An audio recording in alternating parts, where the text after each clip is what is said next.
This news is funded by viewers like you. Please support our work at democracynow.org/give. And to talk more about the Christian Zionist pastor John Hagee, who once said God had, quote, sent Hitler to help Jews reach the promised land. This is part of what he said at Tuesday's march in Washington. Israel is the shining city on the hill.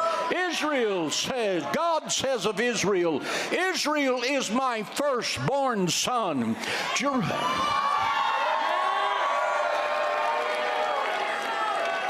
Jerusalem is the city of God. Jerusalem is the shoreline of eternity. Jerusalem is the eternal capital of Israel today and forever.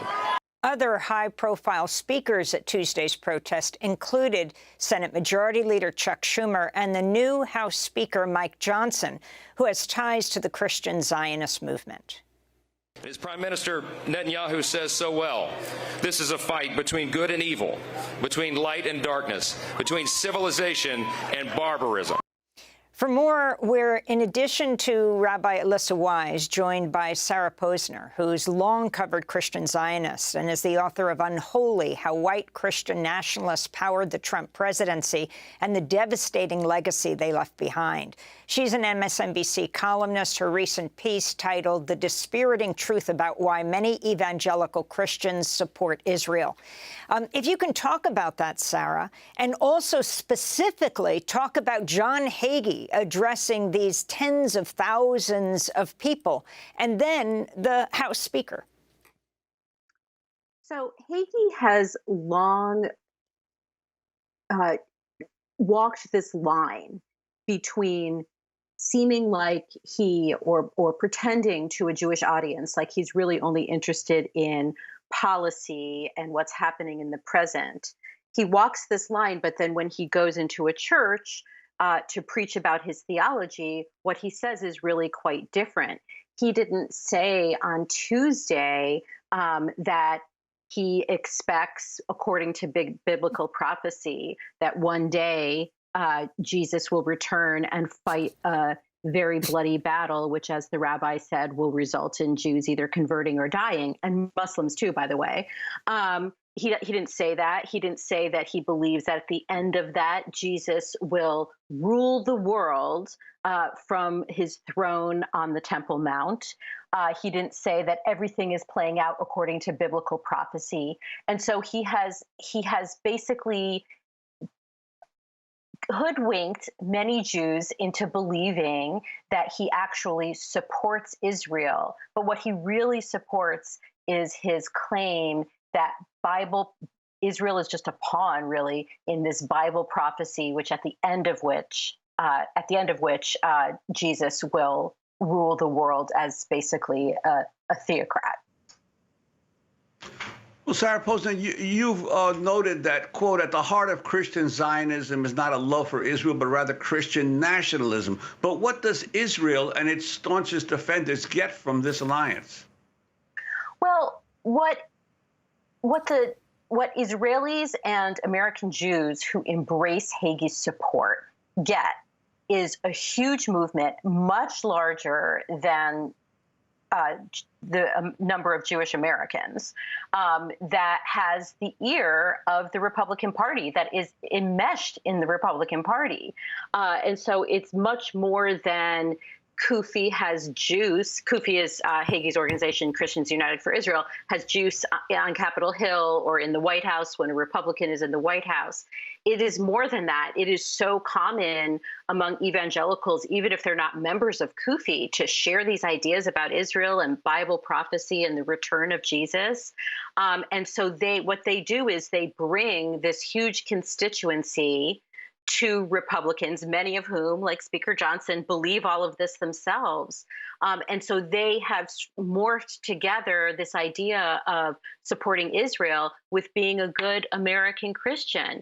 They believe that God has commanded America as a country, not just them as Americans, to quote unquote support Israel. But in their minds, supporting Israel involves in supporting the occupation, supporting the Israeli military no matter what it does. It doesn't mean supporting Israel from the standpoint that someday perhaps Israelis and Palestinians can live in peace. That's not part of the equation.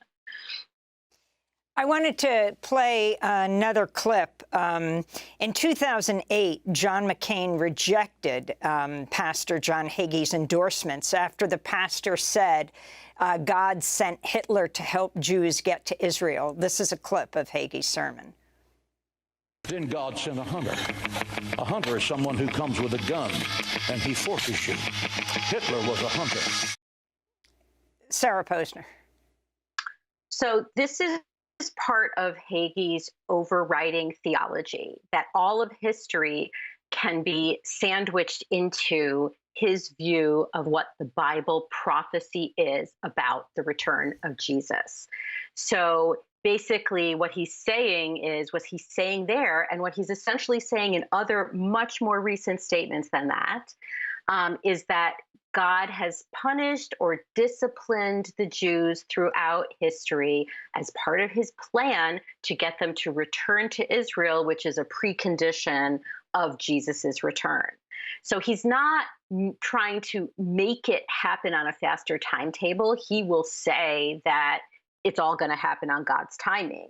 But what he's saying is any world event that's occurring now or has occurred in the past is part of what has been prophesied in the Bible, and God is directing traffic here. And one of God's intentions is to get Jews to return to Israel, because that is a precondition of Jesus's return. He says that he claims this is all laid out in the Bible, and this is just Bible prophecy playing out. I'd like to bring Rabbi Lissa Wise back into the conversation. Your response to this whole issue of the extreme Christian right in the United States lining up in support of Israel for its own religious purposes. Yeah, as Sarah mentioned, you know, CUFI boasts more members, 10 million, they claim, which surpasses the total number of Jews in the United States. So one thing that's really critical is that white Christians need to be mobilizing just as American Jews are. American Jews are getting arrested by the hundreds, as you mentioned. Christians who oppose this vision that Christianity, that Hagee and is proliferating, need to likewise be stepping out. The influence of Christian Zionism on U.S. foreign policy is way understated. It gets the Jewish pro-Israel lobby is dwarfed in comparison to what the Christian Zionist lobby is doing to promote U.S. foreign policy. But I think the most important piece here is that all of this is making Jews less safe in the world. Israel's actions in Gaza, but also not just now, but for generations. When Palestinians are not free, Jews are less safe in the world.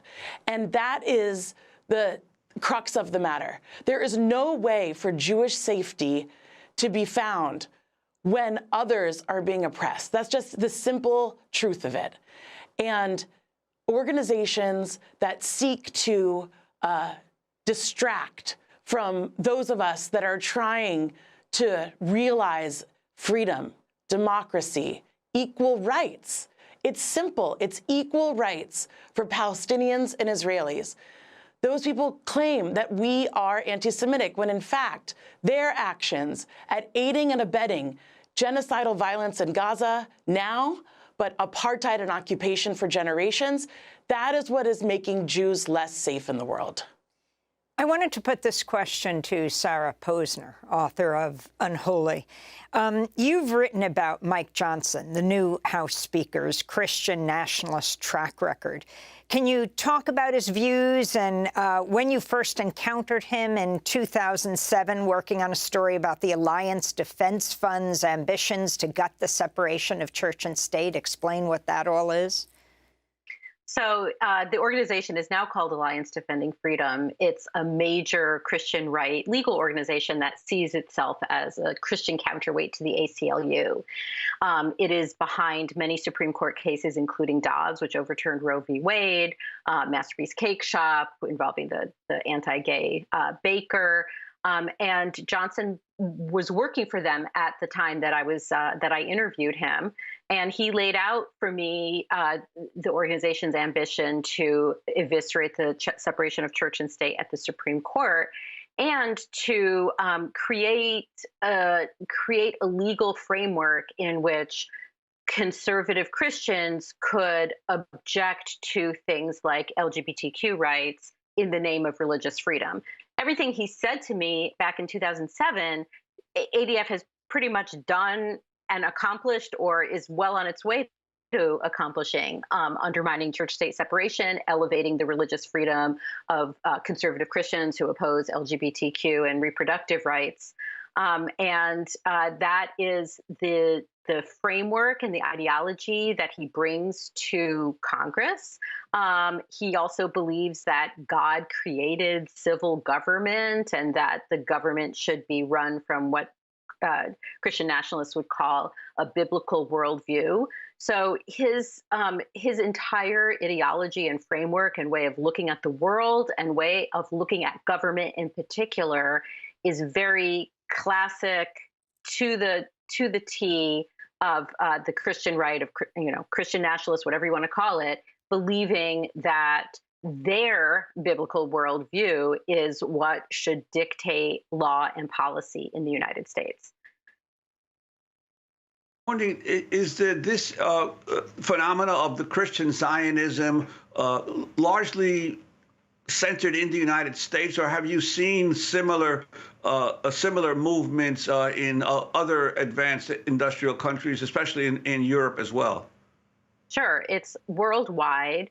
There are organizations that bring together Christian Zionists from different countries that in particular bring together Christian Zionist legislators from different countries. So it's definitely a worldwide movement, but Hagee is probably the world's foremost and most well-known Christian Zionist, in part because of his decades-long preaching on the question, but also because of his founding of CUFI in 2006. Democracy Now! Is funded by viewers like you. Please give today at democracynow.org/give.